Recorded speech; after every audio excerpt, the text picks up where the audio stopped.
Let me begin with a question that ought to trouble every one of us. What does it mean when a missile fired from Yemen, carrying the name Zulfikar, reaches as far as Tel Aviv and sets entire neighborhoods on fire? It means that the political, military, and economic realities we have been told to trust are far less stable than advertised. It means that the very balance of power in the Middle East, so long tilted in favor of Israel and its allies, is shifting before our eyes. The first key point, an unprecedented strike, demands a deeper examination because it is not simply a headline about another missile attack in an already conflict-ridden region.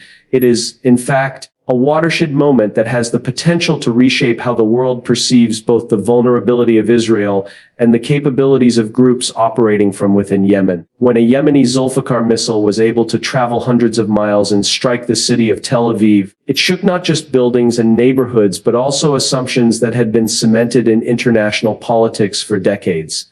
The world has long been told that Israel's air defense system, most notably the Iron Dome, is among the most advanced and impenetrable in existence. The fact that a missile of Yemeni origin managed to bypass or overwhelm such defenses is a revelation that cannot be ignored.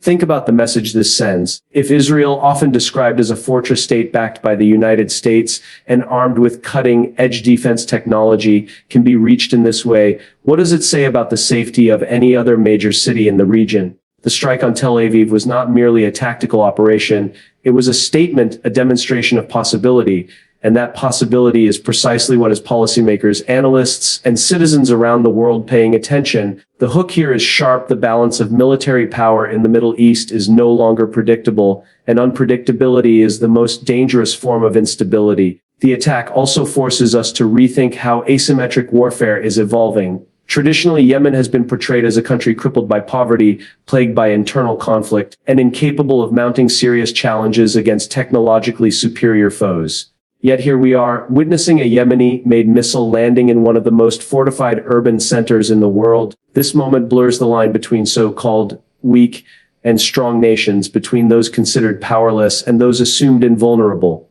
It should make us ask, what other assumptions about global security are outdated or false? Moreover, this strike is not only about weapons, it is about perception. Wars are fought with bombs, but they are won or lost in the realm of psychology and symbolism. For Tel Aviv residents, seeing their neighborhoods set ablaze by a missile from Yemen is more than a material loss. It shatters a sense of security that has long been reinforced by Israel's military superiority. For the Yemeni side, this strike represents vindication, proof that even under economic strangulation and international neglect, they can project power outward. That kind of symbolism fuels morale, strengthens recruitment, and deepens the narrative of resistance. And here is where the global implications become unavoidable. The moment that missile hit Tel Aviv, oil traders, defense contractors, and politicians from Washington to Riyadh began recalculating their strategies. Every successful strike on a major city sends ripples across markets and boardrooms. Energy prices become more volatile, arms sales spike, and debates over foreign policy intensify. What looks like a localized military event quickly becomes an international economic and political issue. That is why such strikes matter far beyond the borders of Israel or Yemen. There is also an unsettling lesson embedded in this event. If the most advanced defense systems cannot guarantee complete protection, then what can? For years, Israel's military edge was considered a shield that could protect its civilians from existential threats. Now, with one strike, that shield appears less absolute, less reassuring. The hook here is chilling but real. If Tel Aviv can burn, any global city could one day face the same. This realization compels nations to rethink their defense strategies, their alliances, and, perhaps most importantly, their approach to diplomacy. The unprecedented nature of this attack is not just about fire and destruction. It is about the crumbling of assumptions, the collapse of certainty, and the emergence of a new era in which power is no longer monopolized by the wealthy or the technologically advanced.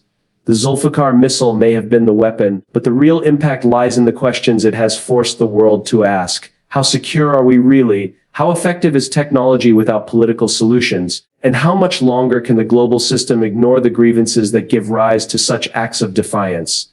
The strike on Tel Aviv is more than a single act of violence. It is a signal that the balance of power in the Middle East is shifting in ways that many once thought impossible. For decades, Israel has stood as the military titan of the region, supported by billions of dollars in U.S. aid, equipped with the most advanced defense technologies, and surrounded by allies who bolster its strategic position. Yemen, on the other hand, has been viewed as one of the poorest, most war-torn nations on earth, a country struggling under the weight of famine, internal conflict, and foreign intervention. When a missile from Yemen is able to cut through that imbalance and strike Tel Aviv, it is not just a military incident, it is a moment that forces us to rethink who holds real power and how that power is exercised. The hook is stark. What if the very hierarchies we have long trusted to explain the world are beginning to collapse? For years, conventional wisdom has suggested that small nations or groups without advanced economies cannot meaningfully challenge the might of well-funded militaries.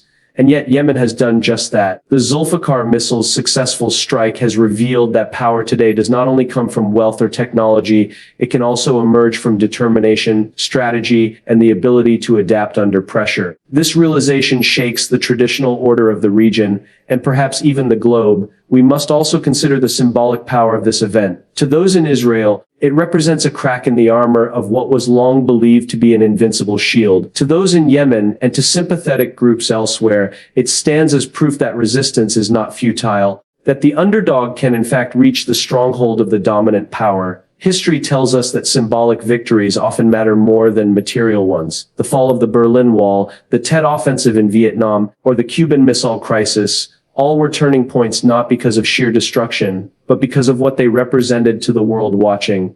The Zulfikar missile strike fits into that lineage, becoming a moment that redefines perception, and perception is often the first step toward real change. Economically and politically, this strike unsettles the delicate balance of the region. For Israel and its allies, it raises urgent questions. How secure are their cities? How sustainable is their current strategy of military deterrence? For Yemen and its supporters, it provides a morale boost, a bargaining chip, and a tool to reshape negotiations. Internationally, it forces countries like the United States, Iran, Saudi Arabia, and others to reassess their roles, knowing that the Middle East can no longer be neatly divided into the powerful and the powerless. The hook here is provocative. The map of power is being redrawn not in conference rooms or peace summits, but in the smoke rising from Tel Aviv's neighborhoods. Furthermore, the strike demonstrates the rise of asymmetric warfare in its most vivid form. Nations without traditional economic or military strength are finding ways to bypass the advantages of stronger states. This does not just level the battlefield, it destabilizes it. When a relatively small group can cause damage on par with a major army, the entire concept of deterrence becomes shaky. What once gave the stronger nations confidence, the belief that their overwhelming force could keep enemies at bay, no longer holds. And if deterrence no longer works, then escalation becomes far more likely. We cannot overlook the psychological toll either. Residents of Tel Aviv, a city long considered safe behind Israel's sophisticated defense systems, now live with a new awareness that their security is fragile. That awareness breeds fear, and fear has political consequences. Governments under pressure from their citizens may respond with harsher measures, retaliations, or expanded wars. On the other side, those who launched the missile gain confidence, believing they have altered the terms of engagement. This cycle of fear and confidence is one of the most dangerous dynamics in international relations because it fuels escalation on both sides. Ultimately, this strike is not only about Yemen and Israel, it is about a world in transition. The idea that power is concentrated solely in the hands of rich, technologically advanced states is being challenged. Smaller nations and non-state actors are showing that with the right strategies, they can punch far above their weight. This does not mean the traditional powers are finished, but it does mean they are no longer untouchable. The hook we cannot ignore is this: the age of absolute dominance is ending, and in its place emerges a far less predictable, far more volatile global order.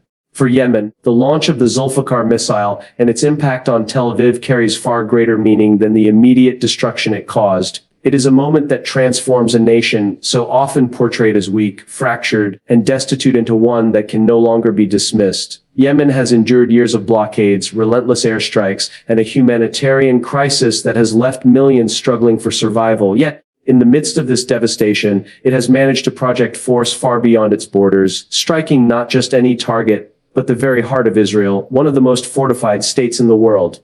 That act in itself is a powerful symbol of defiance. It is a message not only to Israel, but to the world. Yemen is not silent, not defeated, and not irrelevant. The hook here is unmistakable. When the poorest nation in the Arab world is able to pierce the defenses of one of the richest, the entire narrative of power collapses. We have been conditioned to believe that military superiority and advanced economies dictate who holds influence in the global order.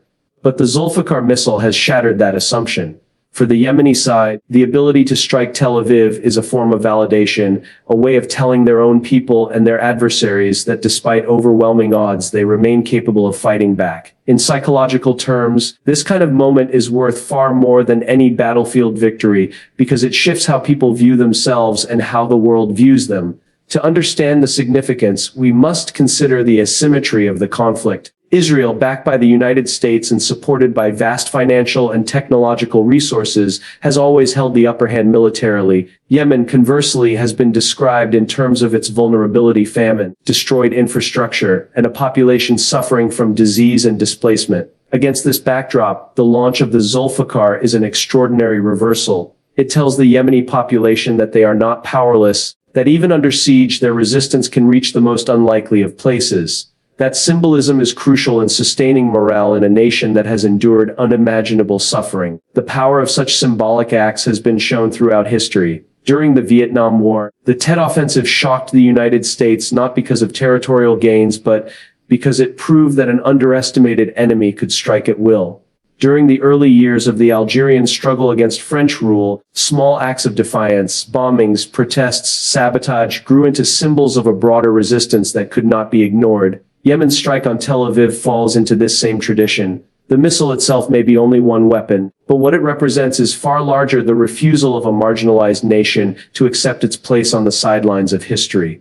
This symbolism also has ripple effects across the region. For allies of Yemen, it is a cause for celebration, a rallying point to reinforce the idea that resistance can yield results. For adversaries, it is a warning that even the weakest can inflict damage, and for neutral observers, it raises troubling questions about the effectiveness of strategies that seek to isolate or suppress entire nations. If Yemen under siege can strike Tel Aviv, then what might other nations or groups be capable of under similar conditions? The hook becomes provocative. The age of dismissing smaller players in global conflicts is over, and their ability to influence outcomes is growing. We cannot overlook the psychological warfare embedded in this act. While Israel may retain overwhelming firepower, the fact that a Yemeni missile ignited fires in Tel Aviv neighborhoods is enough to inject doubt, fear, and uncertainty among its population. Fear, once planted, spreads faster than any missile, and it changes political realities. Leaders under pressure to provide safety may make rash decisions, while populations living under siege gain confidence from seeing their adversaries vulnerable. This interplay of fear and pride is often what sustains long conflicts when logic alone suggests they should end. The Zulfikar missile strike thus becomes much more than an isolated act of aggression. It is an assertion of dignity, a defiant statement from a nation that the world has too often written off as broken. The poorest of the poor have shown they can still project strength. And in doing so, they force the rest of the world to pay attention. The symbolism of defiance here is not just a military gesture, it is a reassertion of identity, resilience, and power in a world that has tried to deny Yemen all three. The strike on Tel Aviv cannot be measured only in terms of smoke, rubble, or flames. Its true impact lies in the economic and political waves it has already set in motion across the region and the globe. When a Yemeni missile not only reaches but ignites one of Israel's major urban centers, it immediately disrupts more than just a local balance of power. Oil markets tremble, defense contractors rejoice, policymakers scramble, and ordinary people in distant countries suddenly feel the weight of higher prices, tighter security, and a heightened sense of global instability. That is the hidden cost of every missile that leaves its launcher. It reshapes the economic and political terrain far beyond the battlefield. The hook here is sharp. Wars are no longer confined to borders. They bleed directly into boardrooms, trading floors, and government halls around the world. Consider first the energy markets. The Middle East remains the lifeline of global oil and gas supplies, and every act of escalation in the region is instantly priced into barrels of crude traded in London, New York, or Singapore. The moment Tel Aviv went up in flames, traders speculated about retaliation, wider war, or even blockades of key shipping lanes. Prices surged not because supply was immediately cut off, but because fear itself became a commodity. That fear translates into higher costs for transportation, food, and goods everywhere. The irony is clear: a strike carried out by one of the poorest nations on earth can raise grocery bills in Paris, increase heating costs in Berlin, and make gasoline more expensive in Los Angeles. The global economy is a web so tightly knit that one missile in Yemen can tug at every thread. Now look at the weapons industry. For arms manufacturers, every escalation is not just news, it is opportunity. A successful strike on Tel Aviv exposes vulnerabilities in Israel's defense systems, vulnerabilities that will be swiftly exploited by lobbyists and politicians demanding more investment in advanced technologies. New contracts will be signed, new billions will flow, and the cycle of militarization will deepen. Meanwhile, poor nations observing this moment will feel pressured to pursue their own military upgrades, convinced that only stronger arsenals can protect them from the unpredictable. The hook here is chilling destruction in one city becomes profit in another, and the business of war thrives on exactly these moments of instability. On the political stage, the calculations become even more complex. For Israel, this strike is a test of credibility. A government that promises safety to its citizens cannot afford to appear vulnerable. Domestic political pressure will mount, and leaders will face the classic dilemma: retaliate strongly and risk escalation, or respond cautiously and risk appearing weak. In either case, the political cost is real. For Yemen, the strike is a card to play at negotiation tables, a way of proving that even under siege, it has the ability to project force and demand recognition. For global powers like the United States, Saudi Arabia, and Iran, the attack forces a rethinking of strategies. Can Washington continue to assure Israel of unbreakable security? Can Riyadh trust its dominance in the Arabian Peninsula when its poorest neighbor can project such strength? Can Tehran leverage Yemen's strike to bolster its own regional narrative of resistance? The strike also complicates diplomacy in ways that ripple outward. Negotiations that once might have seemed straightforward suddenly take on new urgency and new stakes. Peace talks, trade agreements, or even discussions about humanitarian aid are now reframed by the knowledge that the conflict has escalated to the point of setting Tel Aviv ablaze. Nations that might have kept a safe distance from the Yemen conflict may now feel compelled to take positions, align with one side, or prepare for the fallout. The hook here is sobering. When a single missile can shift the tone of global diplomacy, we are reminded how fragile the international order truly is. Beyond governments and markets, ordinary people are pulled into the political consequences. In Israel, citizens who once trusted the security of their nation now feel exposed, and public opinion may demand harsher responses. In Yemen, the population finds pride in the ability to strike so far, even as they continue to suffer under blockade and deprivation. In Europe and the United States, citizens will notice fuel prices rising and begin questioning their government's involvement in conflicts that seem far away but have very real effects at home. Political leaders, sensitive to voters' frustrations, will adjust their positions accordingly. Thus, one missile changes not only military strategies but also electoral strategies across continents. The Zulfikar strike demonstrates a reality we often prefer to ignore. War is no longer just about tanks, planes, and soldiers. It is about markets, money, politics, and the psychological theater of power. Every missile carries not just an explosive payload, but an economic and political one as well. The hook is undeniable. Wars today are fought with weapons, but they are decided in the fluctuations of stock exchanges, the drafting of policy papers, and the anger of citizens who discover they cannot afford their daily lives because of a conflict thousands of miles away. When the Zulfikar missile struck Tel Aviv and set neighborhoods on fire, the images that circulated around the world focused on flames, debris, and smoke rising over the city. But beneath those images lies the real story, the human cost. It is too easy in political speeches and news headlines to reduce such an event to a statistic: how many were killed, how many injured, how many buildings damaged. Yet each number represents a life, a family, a future shattered or forever altered. For the people living in Tel Aviv, this was not an abstract geopolitical event. It was a terrifying night when their homes, their streets, their sense of safety turned into targets. The hook here is visceral. Behind every missile lies 1,000 untold personal stories, and those stories rarely make it into the official record.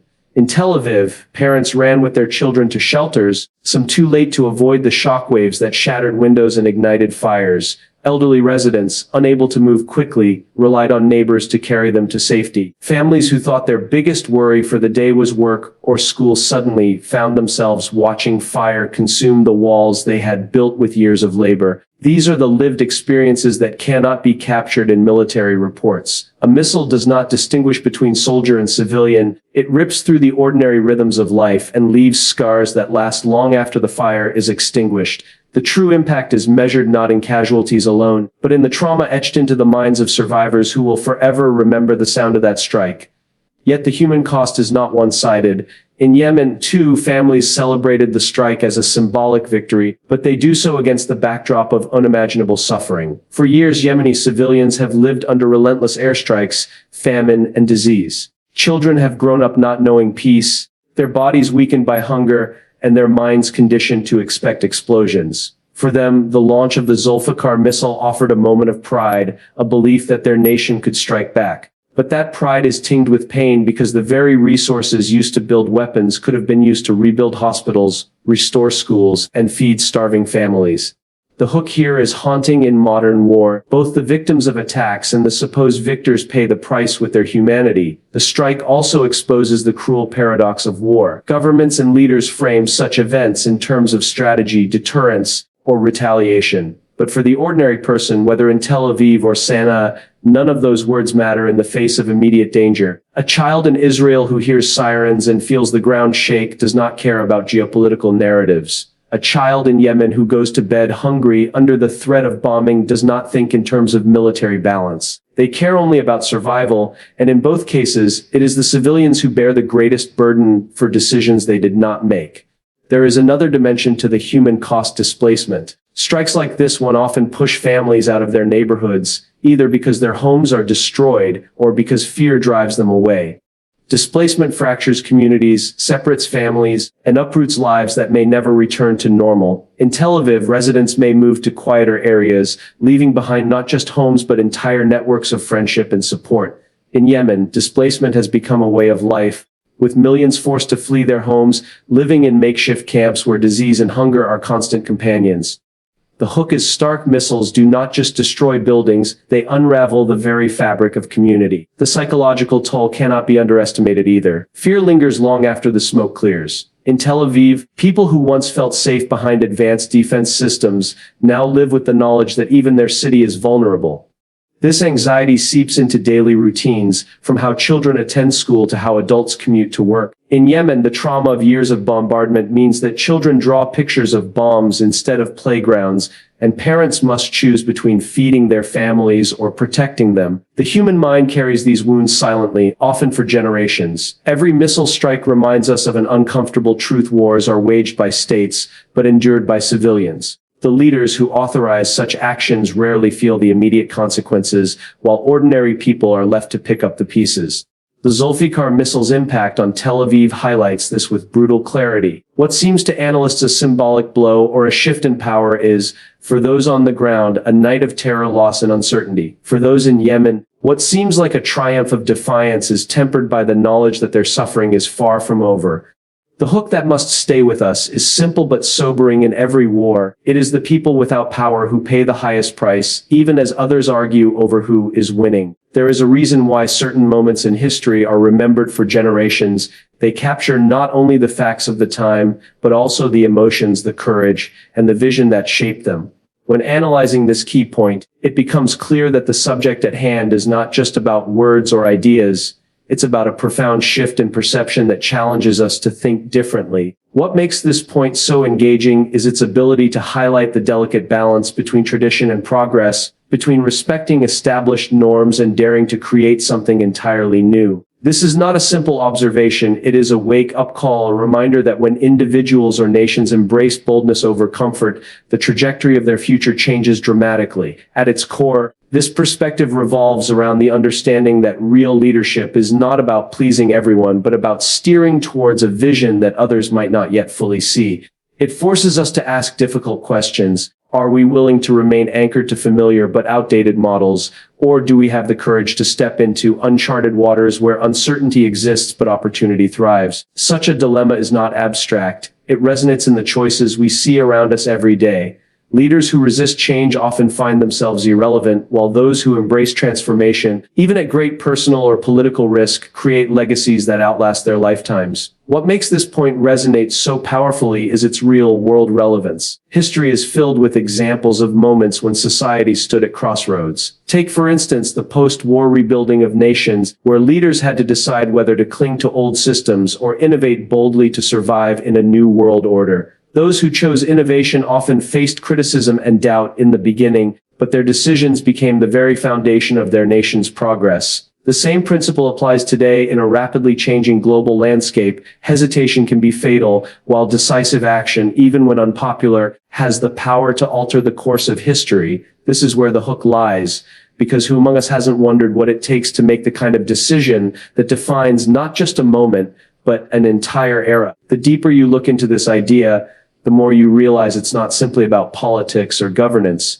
it's about human nature itself. People naturally resist change because it threatens stability, yet without change, growth is impossible. The brilliance of this key point is that it doesn't shy away from this tension. Instead, it embraces it, showing that real progress is forged in the crucible of discomfort. Imagine a leader standing before a skeptical crowd, laying out a vision that sounds almost impossible. At first, there's silence, even ridicule.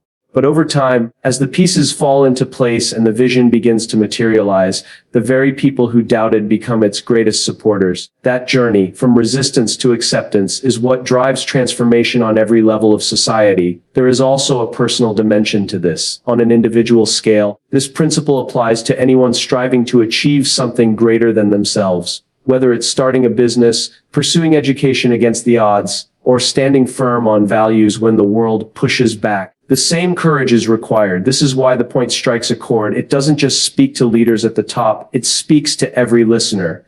It compels us to reflect. Where in our own lives are we holding back because of fear, and what might change if we dared to act boldly instead? Perhaps the most striking element here is the sense of urgency. The world does not wait for us to be ready. Opportunities don't linger indefinitely. Leaders who hesitate miss their chance, just as individuals who delay their decisions often find doors closed when they finally knock. This point makes it clear that hesitation is the enemy of progress, while clarity of vision and boldness of action are its driving forces. And that is what makes it so compelling. It doesn't just inform, it inspires, pushing us to look beyond comfort and step into possibility.